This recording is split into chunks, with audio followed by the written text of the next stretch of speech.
Good morning, folks. How are you? Today I wanted to discuss religion, politics, and CrossFit. Now, basically, I'm going where very few people are willing to go. I don't normally discuss divisive topics here. I don't normally like to disparage competitors because that's not really what I'm about. I don't really see other fitness programs as competitors because, frankly, to each his own. Everybody's got different styles. There's a million types of karate. There's a million types of yoga. There's a million types of workouts. Look, you're going to be attracted to what you're attracted to. But I do, every once in a while, feel like it's useful to talk about why we do things a certain way and how it's going to benefit you, and why the way I'll teach you the kettlebell swing, in my opinion, is safer, will make you stronger, and will burn more fat effectively. So if you don't know the word CrossFit, it's just like all religions and all politics. It's something that has mad cultish following, and it's huge, and it has taken off. And what I find is often that I would rather have a brand new person who knows nothing, who hasn't worked out in 15 years, than take somebody who's learned a CrossFit swing and try to teach them how to swing a kettlebell correctly. Now, the CrossFit swing is a lot like me taking yoga and improving it in 2017. Yoga is 3, 4, 5,000 years old. It's kind of asinine to me to go ahead and be like, well, now I'm going to make the downward dog more effective. It's existed for, thousands of years. So the kettlebell swing has existed for 300 years. The Russians invented it. It's been used forever. It's a really old exercise, and there's a certain way to do it. Well, somewhere 10, 12, I don't know how many years ago, CrossFit decided to be different. They would create what they call the American swing. And so now it's called the American swing or the Russian swing. And I'm going to show you why the CrossFit swing is, I don't believe, a smart move to do at all.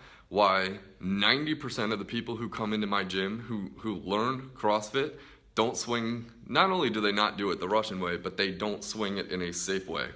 And it is so much harder to fix a CrossFit swing than it is to teach a brand new person how to swing correctly. What I don't like with the CrossFit swing is almost to a T, nobody comes in here swinging safely. Almost to a T. They're using their spine incorrectly, and they're doing things with their shoulders that they shouldn't do. Now, maybe that just comes down to the trainer, perhaps. I don't know. That could be the possibility.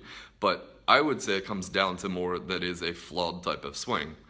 The swing I teach, the swing that is the predominant swing, the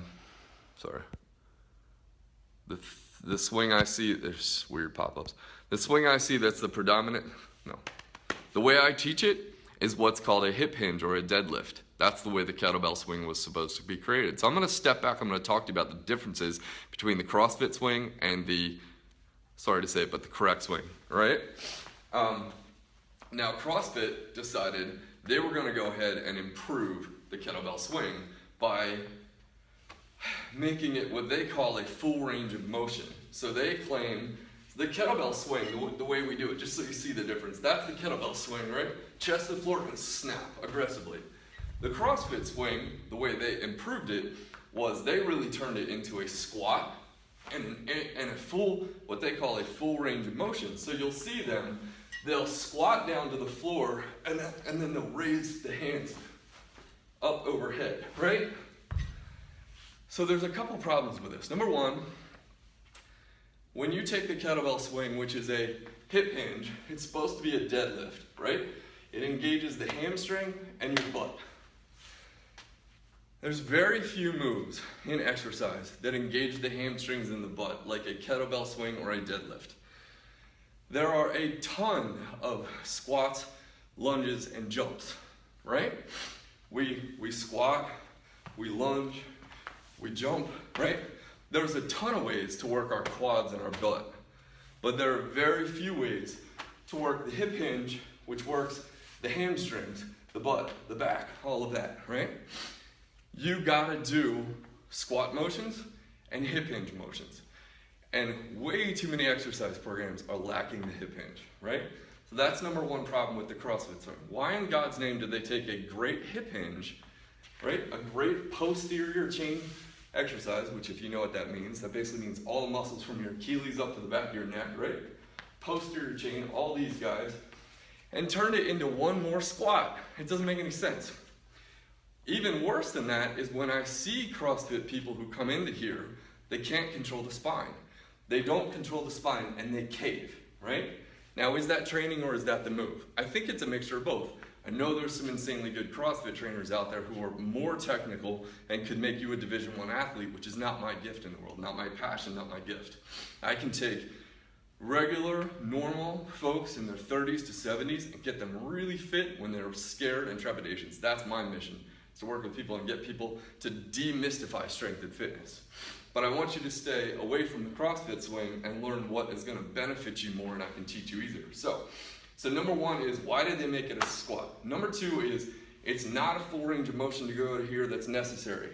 A lot of PTs, chiropractors, people who understand the skeletal system will say, when your hands are together and your arms are up overhead, this is not putting your neck in a safe position. So what you'll see with CrossFit people is their arms will go up and their necks will lunge forward like this.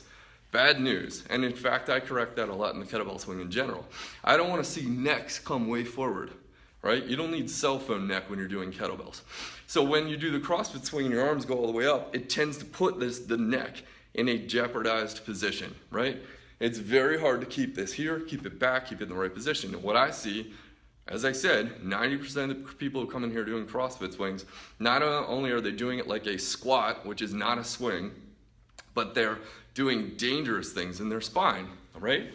The kettlebell swing, as it's been used for 300 years, right, is a hinge at the hips and a snap. And what you'll find is that when you snap, that's as far as your arms are gonna wanna go. They might go there, they might go there, but this is generating all the power. CrossFit teaches you to use your shoulders and raise the bell through what they call the full range of motion. If you wanna work your shoulders, there's so many awesome ways to work your shoulders that don't include the kettlebell swing. There's no reason when I'm done a swing, snap, that I need to take that swing weight and continue to raise it up over my head, right? The double reason why it's not important to raise it up over your head is that we have a move called a kettlebell snatch where you do raise it all the way up over your head because it's a different motion, right? So there's no reason in a kettlebell swing where all the power in the world you want to generate. I don't care how hard you generate power. Boom! They don't need to go any higher than that without me adding the shoulder to it. So that's the problem with the CrossFit swing. They're generating power from their quads and their shoulders. They're turning it into a squat and a shoulder raise. So if you see a swing that looks like this, folks, that's the CrossFit swing. It's not the way the swing was designed. What I want to do, if you've learned it that way, is reprogram your body, and if you haven't learned that way, I want you to stay away from it. I want you to reprogram your body, and it's harder to fix than it is to learn the right way, to hit here, hands high in the crotch, chest to the floor. That is a hip hinge. If you're standing there watching this, I want you to stand up tall with your feet shoulder width high across, right? You're gonna stare straight out. You're gonna push your butt back and your chest to the floor, and you can sort of see me in the mirror, right? Butt back, chest to the floor until I feel, if you don't bend your knees much, you're gonna feel it now in the hamstring, right? Like you pushed back and you engaged your hamstring.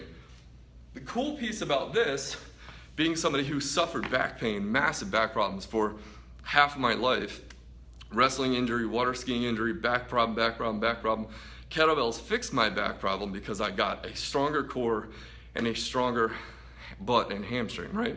So what you're gonna wanna do is use your hamstring like a parking brake, right? This completely fixed my spine, right? And a lot of my clients have had the same thing. So you're going to push your chest to the floor and your hamstring acts as a parking brake for that kettlebell. That stops the motion of the kettlebell so that then I can snap aggressively with my hips, all right? And in the next week, I'm gonna have a brand new person at kettlebells come in and Facebook Live demo how I teach somebody from the start to learn to swing. But that's what you're gonna wanna go for. Push your chest to the floor, eyes up, until you feel it in your hammy, and then snap using your hip strength, and then there's no reason to take the bell and add artificial arms to it, okay? That's what CrossFit has taught. It's not correct. It never was the way the kettlebell swing was done until very recently. So that's basically the motion, okay? If you guys have any questions, please feel free to shoot. I can take them live or I can take them after the fact when I post this up on Facebook. I hope you understand the difference, at least initially, between the CrossFit swing and how the swing has truly been done for hundreds of years. I hope you understand why we do it this way. The biggest piece is it's easier to do correctly, the way I teach you. It is the way that's been done for 300 years, and I'm not a big fan of fixing what ain't broke. It is safer and easier to control the spine when you do a hip hinge than when you squat. I forgot to say this. The problem is when you squat with a fast dropping weight, what often happens is people round the spine, right? What did I say about the parking brake? Your hamstrings are the parking brake. When your hamstrings aren't the parking brake and you drop down with your quads, what's gonna stop the motion? You could say yes, your quads, but what I find is 9 times out of 10, people cave in their spine.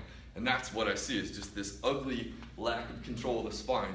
You don't do Pilates without controlling your spine. You don't do yoga. You don't do kettlebells without controlling the spine. The awesome thing about those 3 exercises, Pilates, yoga, kettlebells, is they teach you how to move from the hips, how to keep the core tight, how to protect that spine. That's the awesome benefit of kettlebells. So, hope I compelled you. Like I said, I know CrossFit's like religion and politics. It is for people who love it. They are rabid lovers of it. I'm not necessarily, if you love it and you've had great success with it, that's awesome. I just want you all to understand that there's a difference between how swings are being taught by a lot of people and how they've been traditionally used.